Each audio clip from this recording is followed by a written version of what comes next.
Məni 2 qat ziyana salan o məhsul.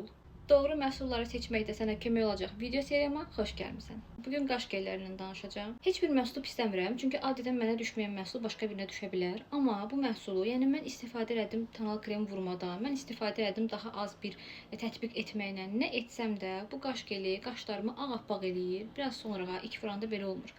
Hardasa bir 15-20 dəqiqə sonra başlayır qaşlarım ağarmağa. Və mən məcbur oluram ki, qaşlarımı doldurum. İndi də eləmişəm. Yetəri qədər qaşlarımı qalınlaşdırıb belə laminasiya effekti vermir. Amma bu tam da laminasiya effekti verirdi.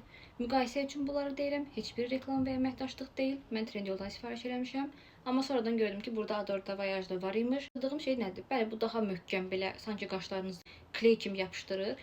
Bunun da yapışdırıcılığı əladır, amma bu həqiqətən kley kimidir. Bunun isə teksturası daha yumşaqdır. Bu qaşları bir neçə dəqiqə sonra ağardır, amma bu gün boyu əsla qaşınızda ağarma olmur, əgər tonal kremi üstünə vurmamısınızsa. Yəni bunu tək başına da vursam yenə ağaracaq. Qaşıma əsla tökmədi, amma bu mənim qaşımı tökür. Mən dost ola bilməmişəm deyəsən, bilmirəm. Əgər mənlə eyni fikirdə olanlar varsa rəy yazın. Yəni bu sadəcə mənim fikirlərimdir, mənim başıma gələnlərdir. Ki sizin üçün çox daha uğurlu bir məhsul olub, amma mən bu 9 manat alım qabağa düşüm deyərkən geri düşdüm. Gedirəm indi yenidən bunu almağa. Müqayisəsini görmək istədiyin məhsulları rəy bölməsində qeyd elə.